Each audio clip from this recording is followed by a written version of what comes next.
If you've been in this industry lately, you've felt it. Engines and engine parts are tight, lead times are long, and everyone is competing for the same repair capacity.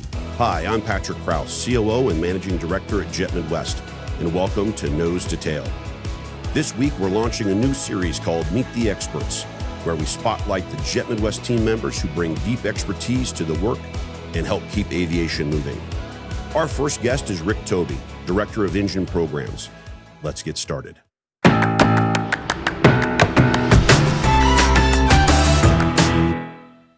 So maybe help us understand what engine programs, what does that really mean? How do you really define that for the folks out there? For me, for engine programs, it's mostly part support.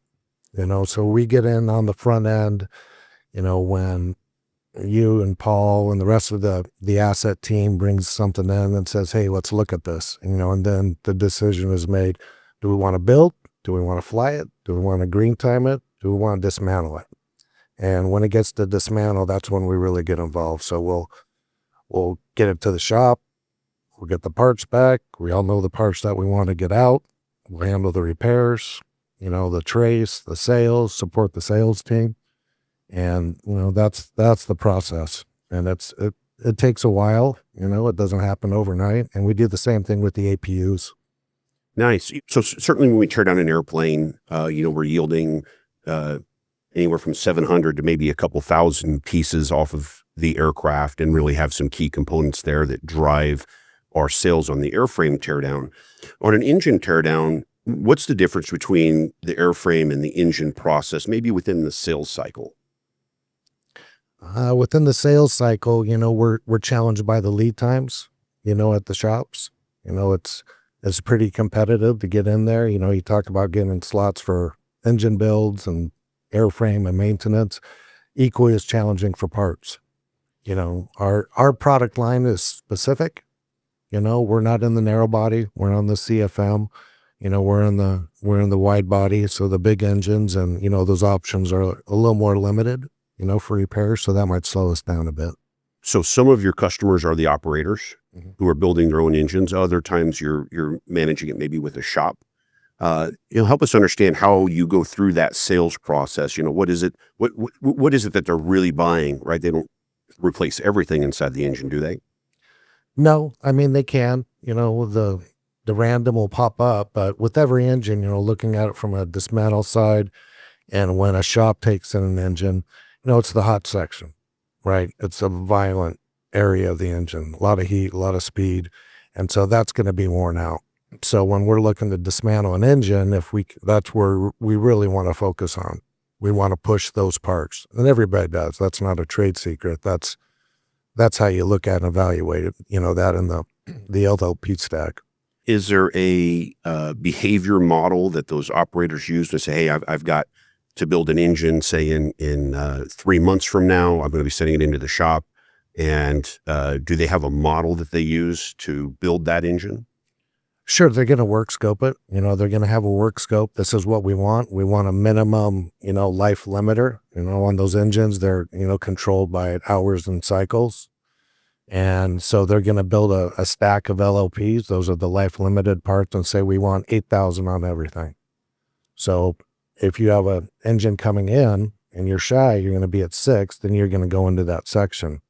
And it's nice to know those things before they go in there so you can get your product ready and, be ready to service them. I know that we've worked with a lot of different operators, and everybody's got a little bit different build spec, right, depending on what their yield looks like. And maybe for our listeners, a 757 freighter maybe is what do you think a cycle build would be for a 75 freighter engine that's going through Rolls-Royce? 8. What we see out there on the top end is around 10,000. We have a customer that 10 and 11,000 cycles. That's what their min is. One of our stronger customers has been at 8,000 for a long time, but now they're starting to dip underneath that. And then you have others, that are okay with 4 and 5. That cycle build is also going to be determined by what's the plan for that airline's fleet, right? You don't want to put a $1 million disc or a shaft into an engine if you can put $100,000 one that'll get you through there. So, they're going to build to that spec and build to that life. And then we're going to, try and get that information and support them. Yeah, and certainly the predictive model of how much wear and tear is inside of an engine as they send them into the shops probably depends a lot on that operation, right? Mm-hmm. So for all of our listeners out there, some operator might be flying a 757 on a 1 hour flight cycle from, say, Memphis to Kansas City with a 757. So one cycle, 1 hour, and somebody else maybe in Southeast Asia is running one cycle, 5 hour flight. And I'm sure that those impact the internals of the engine differently. Mm-hmm. Are you able to accommodate some of that flexibility in there? Like when you're looking at your own engines, are you able to really predict based on how they used it, what you think you're going to yield? Yeah. You get some historical context, our 115s, right? They fly in a 10-to-1. So you're 10 hours for one cycle. So you might have a really, after it goes through a run, they might have only done 3,000 cycles, but that engine did 30,000 hours. It's tired.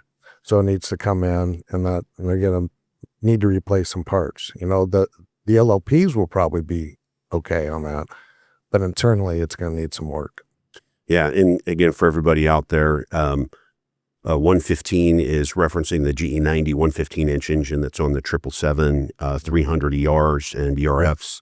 And so when we love the aviation lingo, and sometimes we talk really fast and don't realize that maybe someone out there has no idea what 115 means. That's all right. So we're happy to give that explanation. That's part of why we're here with the experts.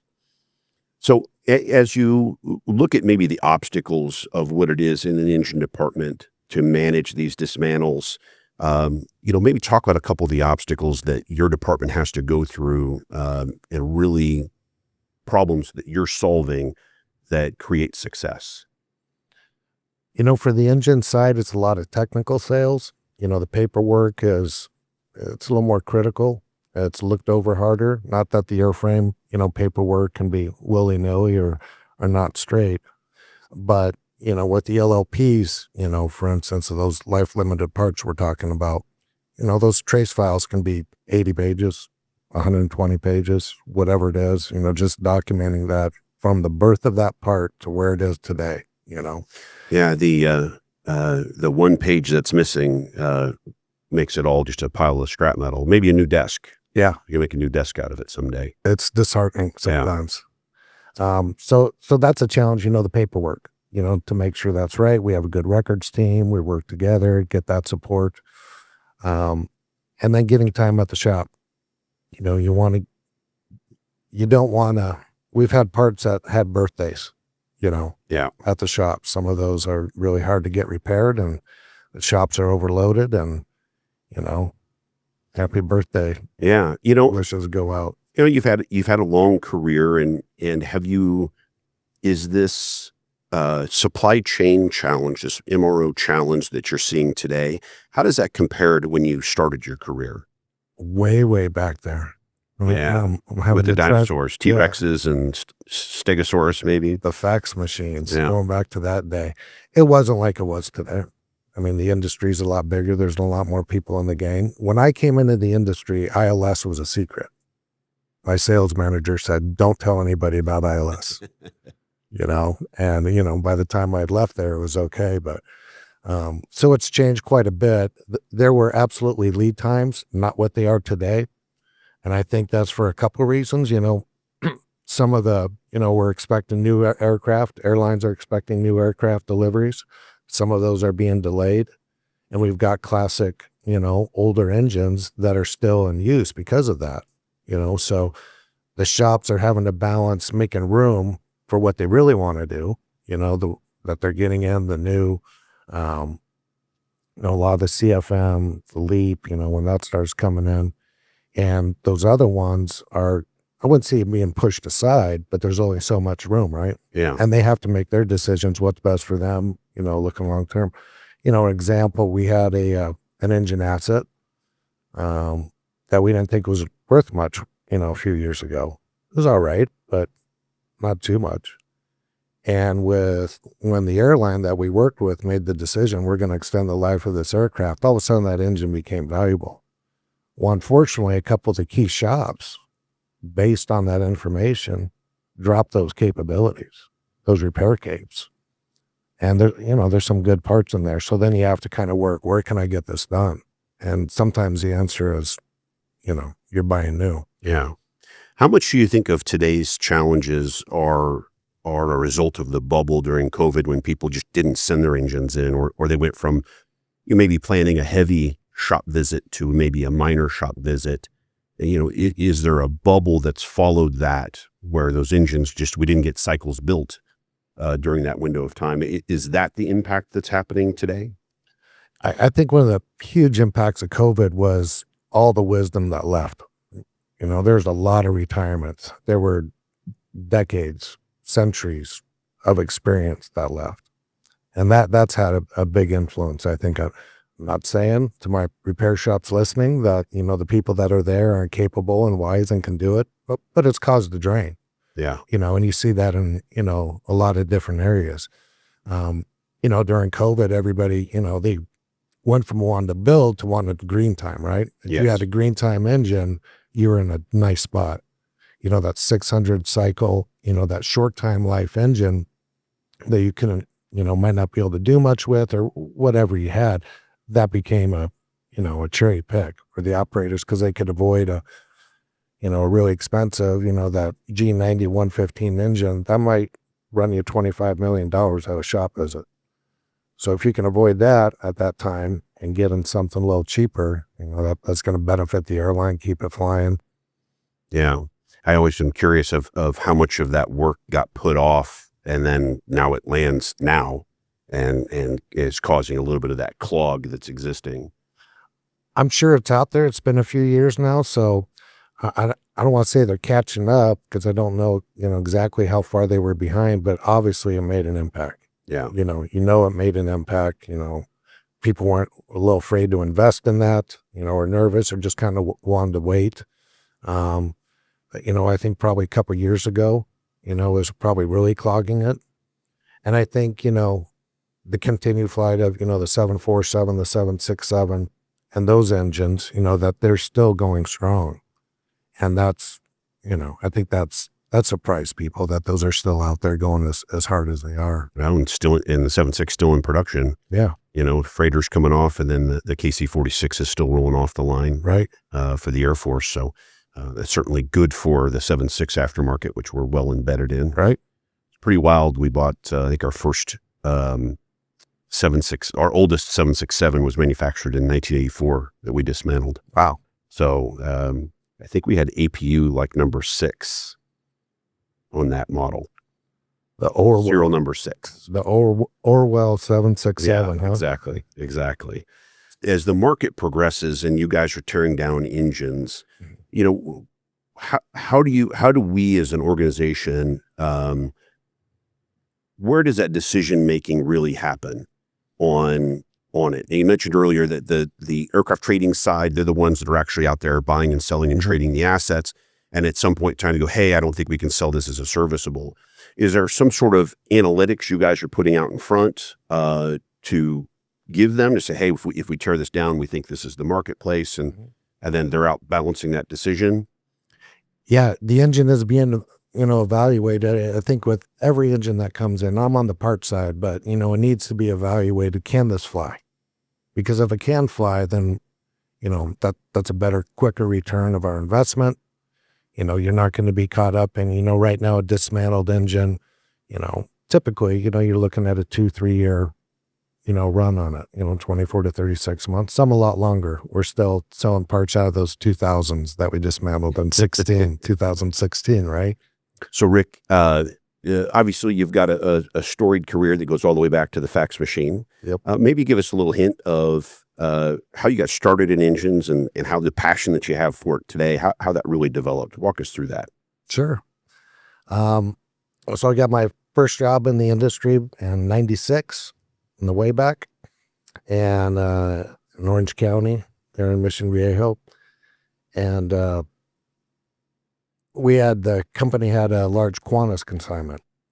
And, green salespeople with no background, they get the Qantas expendables. They're willing to let me make 20-cent mistakes. Sell these O-rings, please. Right, exactly. The O-rings are important, but how bad could I mess it up, And so I'm, sitting at my desk, probably 30 days in, and I get a phone. Lisa Rexstar with Baystar Aviation out of Dallas called me up, and I'm like, yep, BACB 123. I've got 50 of them, $1 each. And so we started chatting. And she said, you work 727s? I said, sure. She said, well, I've got a landing gear. And I said, okay. And I got my little sticky note, and she gave me the part number, asked her what the price was. And I said, okay, well, I got your number, and we'll talk it over. And about 2 minutes later, I get a call from John at AAR Landing Gear Services. And so I quote him as NAS, whatever, 20 of them at 50 cents each or whatever it was. And before he got off the phone, I said, hey, I've got a 65-72761 landing gear. Are you interested? And he said, I am. And I said, okay. And that's really all I had to say about it, because I've been in it for 30 days. And I said, well, it's a dash this, and it says removed. And why don't you give me, your number, and I'll call you back. So ended up, I brokered that landing gear, and that got the attention of the manager of the sales department. And what he really liked to do more than manage the sales department was broker JT8 turbine blades. So he kind of brought me in and taught me the brokering side of it and where to go. And again, he's the one who said, don't tell anybody about ILS. It doesn't exist. We want to protect these vendors, these, the guys who have the material. And so really that's how it came out of. And, that's how I met Paul. I found, through Paul and Don, who was working there at the time, and just started, buying everything that they came out. If he said I have 20, I said, I'll take him. If he said I had 100, I said, I'll take him. And that's really how it happened. It was just a fortunate 3-minute span there with the right post-it note and the right people calling, and they thought I knew something, and I said, why interrupt it? I'll just go with it. Yeah. I'll let them think that. Yeah. Young hustler in the aviation world now. Yep. Now you're the old hustler in the aviation. That's right. That's right. That's fantastic. So, in your career, aviation sectors, us as experts, Mm-hmm. we're providing a value because we're out solving problems that sometimes that operator buyer struggles with. And there's been technology changes and upgrades in repair processes and DER repairs we've experienced in our careers. Mm-hmm. Talk to us maybe about how you've experienced that from an engine component sales perspective on some of those DER repair stories maybe that hit the marketplace and getting those accepted by the operators, and maybe walk us through a little bit of that history so that we can understand it, because I think it does blend into modern technology and modern repair processes and manufacturing processes, because the technology inside the engines is the same, but the actual materials have changed quite a bit, and they're really pushing the limits for fuel efficiencies and thrust. So maybe talk us through maybe some historical DER repairs or some specialty story that you have about that early in your career. Yeah, DER repairs have been around for a while. Sometimes they can be a bad word, and for others, they fully accept it. And, what we're talking about there is usually a repair outside of the OEM, the manufacturer's repair manual, right? And that can be because the manufacturer, it's a proprietary repair, and they're the only ones who can do it. Sometimes it's a repair to salvage the part. We've talked about it. These parts are expensive, and the airlines are trying to, save money and budget, but still, provide obviously a safe and reliable product. So what that does is it gives, the operators, it gives us an opportunity to salvage those parts and to use a repair that may be outside the manual, still safe, still right. And, it's kind of hit and miss. Like I said, some airlines are all in on it. Some are OEM repair only. Do you see a difference between maybe a major operator versus, someone with 800 airplanes, are they behaving differently than the guy that has 12? Or is it really, is there some other factor that really drives them to accept or not accept those things? Because it's financial, right? It's lead time and cost. So what I'm curious why they're making that decision the way that they are. Yeah. I think it's driven, what does their technical department think about it, right? Because I've seen on both sides. I've seen one of the majorest airlines, and they're all good with the air repairs, and another airline equivalent size isn't. And so when we're selling parts into them, some are good, some are no DERs, but we'll take a look. And so we, John Patton sold something to one of our customers today, and that had a DER repair on it. And so that got through. So, it really depends. And I've seen on the other side where they say no DER, no PMA. And then you hear about a PMA conference and it's attended by every airline. That tells you we don't take PMA, Yeah. But I mean, for me, I would look into, for the cost of it, I wish that, more took DER repairs. Yeah. And no offense, GE, Pratt, Rolls, friends. But, it gives us more options, right? We are trying to move metal. That's what we're trying to do. Out the door. And the DER can, give you an extra chance. Yeah. I like that. We talk about DER repairs, right? Specialized repair developed by a vendor. And then you mentioned PMAs. And I've had a number of conversations with operators who don't take PMA, and in the decisions actually not coming from the supply chain folks. And it maybe to your point, when you go to the PMA conference, that everybody's there, they're all listening, but they're just not quite convincing their engineering department, perhaps, or maybe somebody from a different level saying, hey, let's not take that risk to have PMA inside of that engine, because if there is an issue, we don't want to have some cascading. But I do see them. They show up. Hey, I want these, but we just can't get them approved. We're still fighting some hurdles there. So that does definitely occur. And it's strange, right? 'Cause it really is a massive cost savings, and sometimes it's the same dang part. My wife's sister used to be in the cheese business, and she said, we made cheese for the grocery store for their name brand, and we just changed the label after making it a name brand. Like it's still the same cheese. It's the same block, and so it's interesting that the PMA is almost the same thing. It's the same thing. And so that's always been interesting to me. I don't want to say there's different rules, but when you own the aircraft, you could do what you want with it, right? Yeah. When you're trying to sell parts into that same airline, the requirements are different. So they might use DER internally for their repair orders. They might use PMA for their stuff, but when they're buying from the sales team, they might be nope. When we buy, we're buying OEM, but internally they'll use the PMA and the DR, because I know the airlines have been at those PMA conferences, and frankly, they're busted right here on our podcast. We're busting them. Yeah, no names, carefully using no names. So, well, that's fantastic. So when you said one thing yes. about the supply chain on that makes a difference, with the lead times, the challenges, some of the manufacturers not coming out with parts. That's your best chance to, all of a sudden, that operator gets a little more curious on the PMA. Yeah. When they're looking at 9 months or 90 days and they have to have that, they have another meeting. Engineering has another meeting to discuss. Yeah.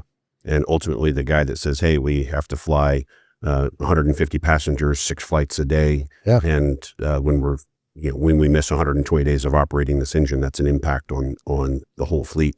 Right. And again, some of those are very big fleet conversations. So I can certainly imagine the shareholders are not real happy when the expenses just go rise, because they have to go and lease an engine or bring some other product in to solve the problem. Right. I haven't worked at an airline, I haven't been in those meetings with them, but through conversations, there are some that are absolutely not never. And then there's some, case by case.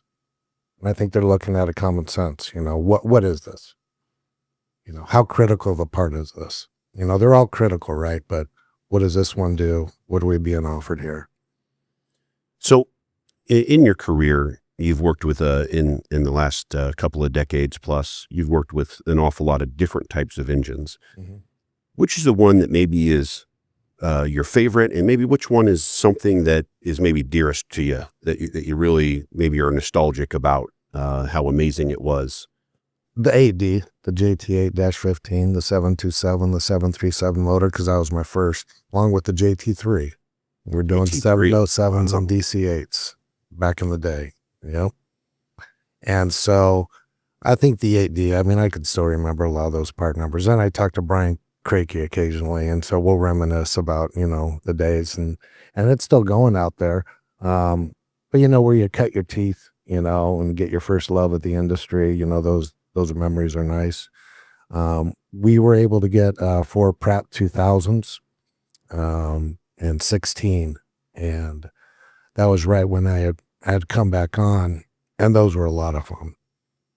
Those were excellent. They were in Taiwan, unpreserved. You could push your finger through the inlet guide vanes. They were so corroded. And so there was a decision, should we flip them and just sell them? Because, once you dismantle, you're committed, right? You're married. You got to go. You got to see it through. And I'm like, well, I've only been back a month. What are you going to do, fire me? I say we dismantle. And the reason we dismantle is because 3 of them had only had 8 hours since the last shop visit. Wow. And so we had LLPs in there that were 8 hours old. They had just, sat there, and we got incredible yields of that. It was just a lot of fun. It was a lot of fun. And then today on the G90-115, that's been Sharon Harwell, my colleague in the engine department, and she has a couple of customers and has done really well with that. It's such a big engine. It's just great to look at.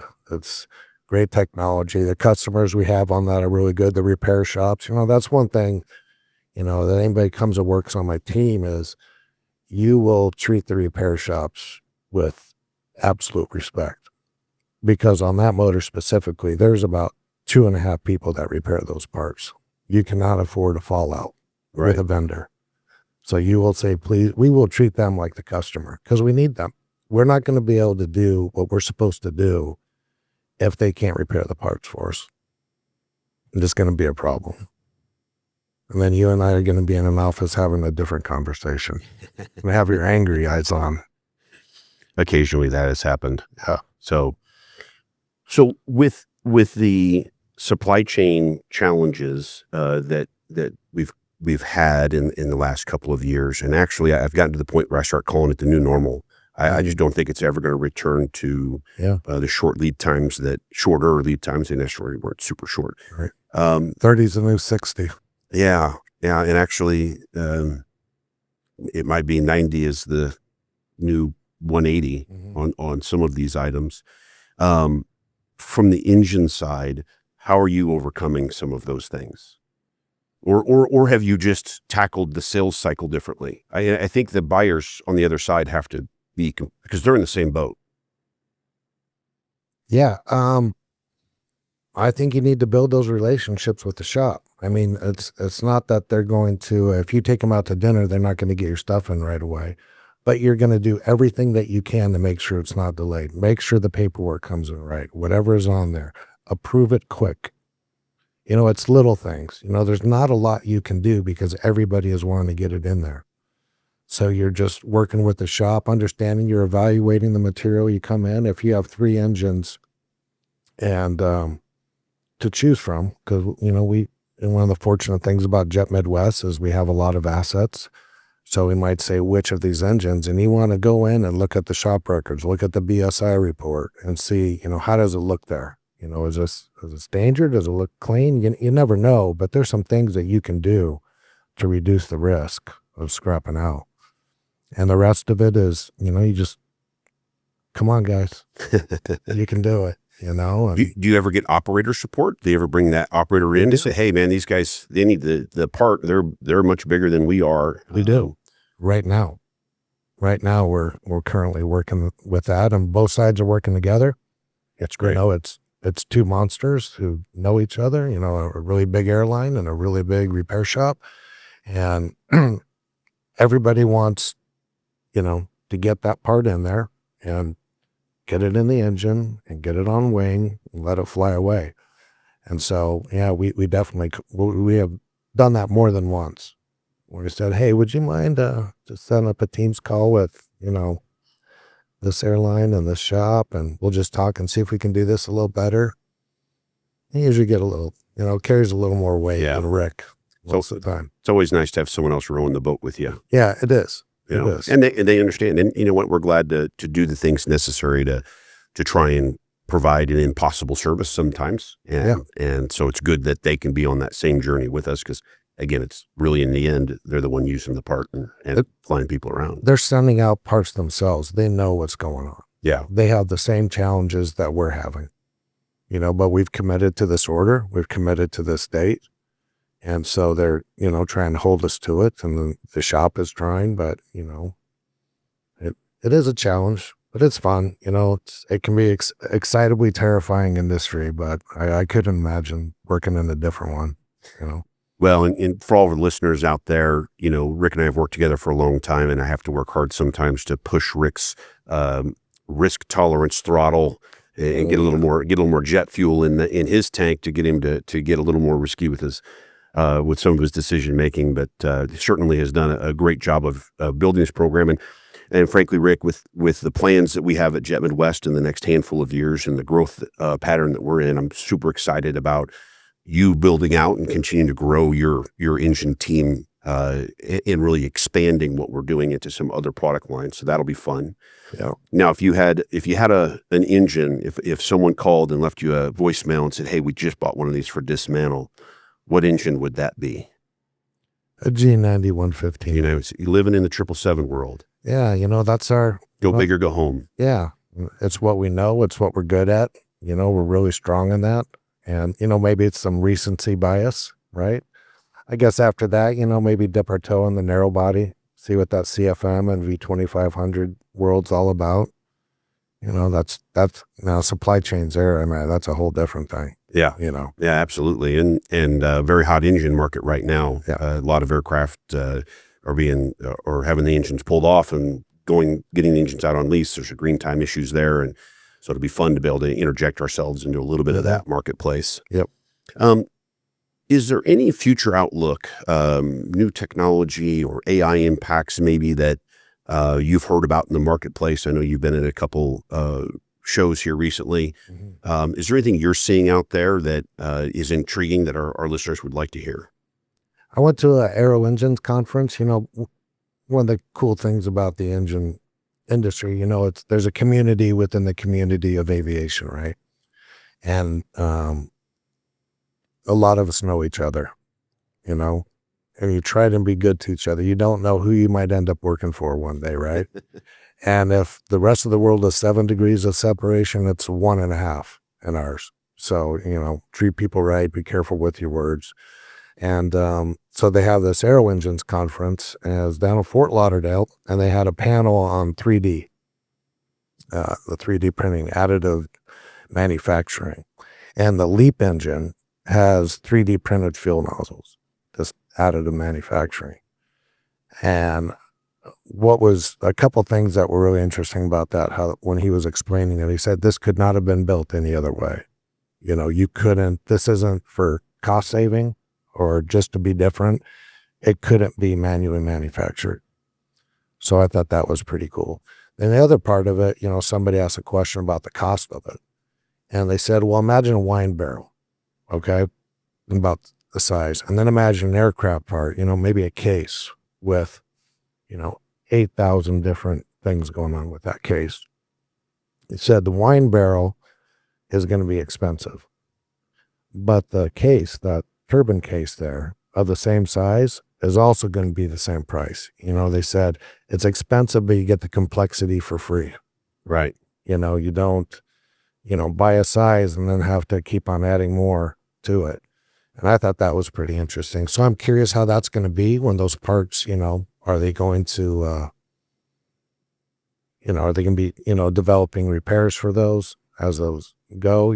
That's it's been out there for a minute. It's going to be happening soon. Yeah. So I think that's a really interesting angle of our industry as that technology grows. What is that going to do now for parts people? Are some of these one and done? The first time I heard about it, I'm like, well, what do they do? It's expendable. Bring it off and melt it and put it back in the, I Maybe. don't know. I don't know. Maybe. I don't know. So, I think that's a really interesting, angle and aspect and future and, chasing that fuel efficiency. So, Yeah, certainly, and we've had a lot of engine conversations today, but Yeah. I remember,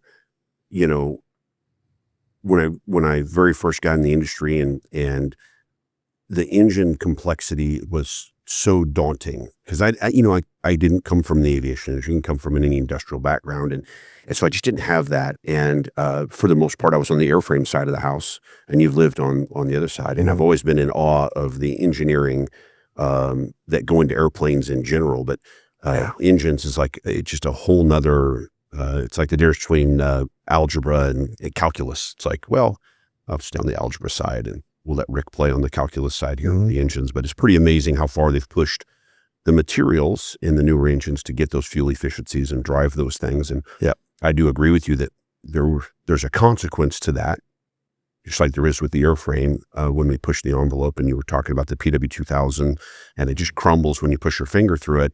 And like wow, there's a consequence for sitting it on the ground in a port city with salt water, Right.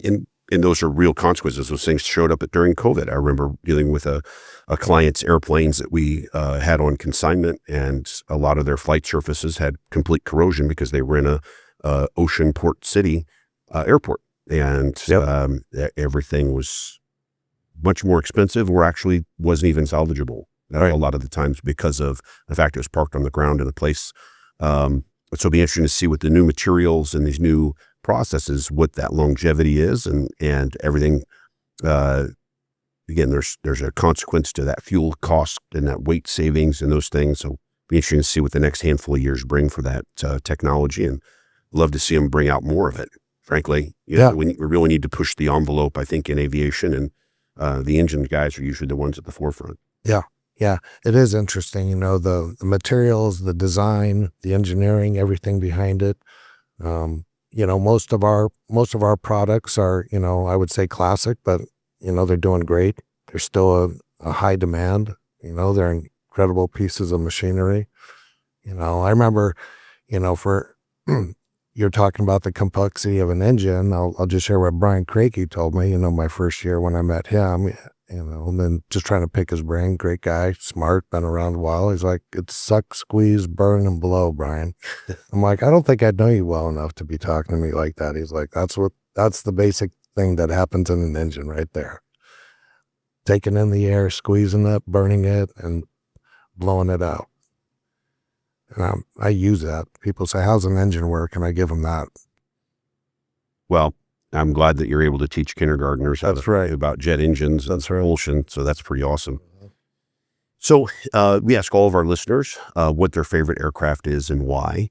So I'd be curious what your favorite aircraft is. I know you've been around the industry for a while and you've flown on an awful lot. I'm just going to be typical here. I'm just stuck in this recency world. But I got to fly to Hong Kong. Paul Kraus got me one of those nice seats up front. And that was an incredible experience, an incredible flight. And it's an amazing plane. And I love our facility, being able to see them out here. But, that plane, that experience, if the pilot would have come on during final approach and said, I left my wallet in Los Angeles, we have to go back, I've been like, do it again. This was great. This was great.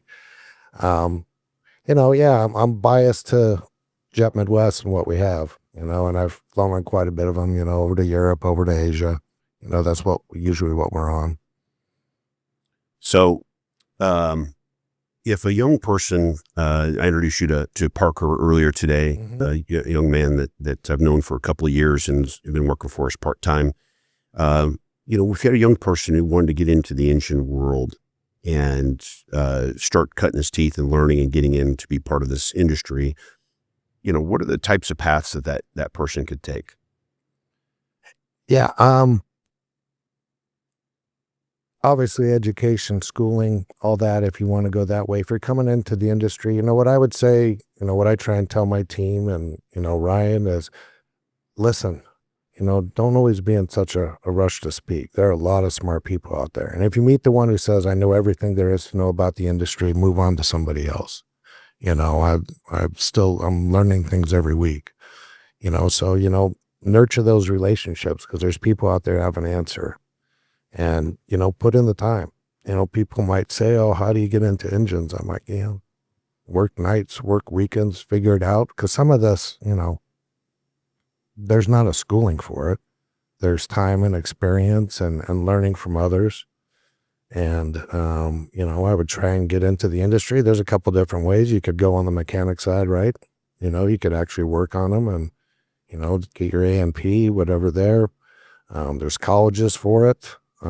I went the other way. I got into a sales organization, for aviation parts, and then found a product line and then just poured everything I had into it to try and learn it. And when I didn't know it, I went, to somebody who probably had the answer. That's good.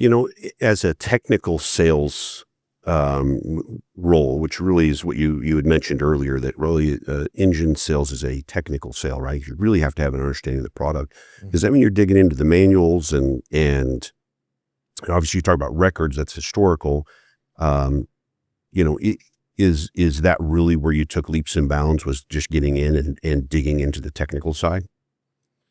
On the tech, the knowledge kind of grew once, I started having to build back to birth trace files, because you get into this whole shop report and you're digging through, that one document, right? That takes this, 400-pound paperweight, to a $450,000 sale, right? And just going through all those documents, seeing the history of the engine, what's going on, reading the report, seeing the different sections of the different modules, that was a great learning experience for me, because I hadn't done that before, and at Jet Midwest, we have assets, we have, LOPs. We have a records team that helps, of course. But once I started to insert myself into that, I just felt like my knowledge, grew quite a bit more.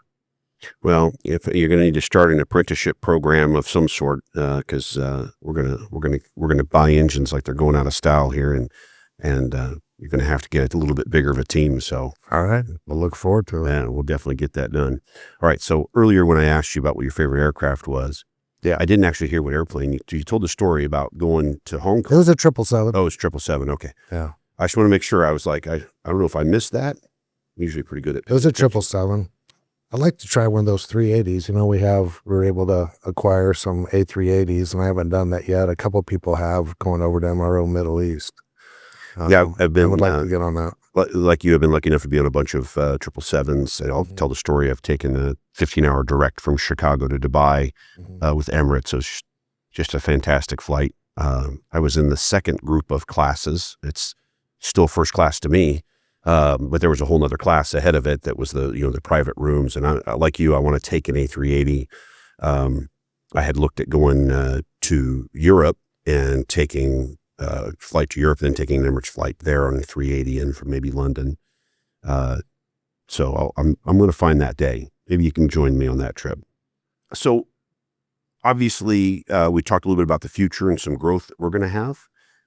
Maybe what's something you're looking forward to in the engine world here in the next couple of years? As far as, well, I would like to see those lead times decrease a little bit, right? Yeah, that'd be great. If we're putting together a wish list. Well, how much, so for our listeners out there who don't know, Jet Midwest started repairing Trent 800 engines last year at our shop at Jet Midwest Technic. And we're expanding some of our repair capabilities. Is there something there that you're looking forward to as an engine supply person, maybe that's going to be helpful for you guys? Yeah, the module shop is, newly opened and very busy, and it's very exciting, and excited to be a part of that and its growth. We've got a good team there. Got some, some good management on it, and my team works to support that with parts. We work to support that with repairs when needed, outside repairs, scheduling, because there's, it is a different look, being in the engine shop, because usually we're on the other side, right? Yeah. We're selling to them.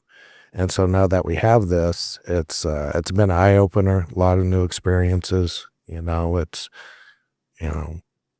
all day running hard. But it's been great. I think it's going to continue to grow and be successful. And that's a niche market that we've been able to, provide, to do those modules. And, you're talking about keeping planes flying, sometimes it's a green time. Sometimes it's, hey, I don't want to repair the whole engine, Jet Midwest Technic can do this part. Yeah. It has been a great journey. I think any of our listeners who remember the podcasts with Mark Robinson, we were actually in the shop shooting that broadcast before the studio was completed. And it was one of my favorite podcasts that we ever shot. Honestly, it was really cool backdrop and pretty neat. And we've been in this facility for 16 years now, right. And we finally got the engine shop up and running. We're very patient. Had to find the right product type, I guess. Hey, it's those test cells next, right? Hell, yeah. Don't push too many buttons. Come on now, making my life harder. But yeah, it has been an amazing journey to be able to get the shop to where it is, and I agree with you that it's an exciting time. And certainly, even the smaller parts that they have challenges with have been good. You guys supplied some parts today to one of our operators that were able to go through the shop because the new rating. For the engine component side. So that's bodes well for the future for our customers to be able to get some other piece parts that we otherwise would have had to send to a third-party shop and have a multi-week lead time. Right. We solved an AOG in one day. So that's pretty fantastic. Yeah.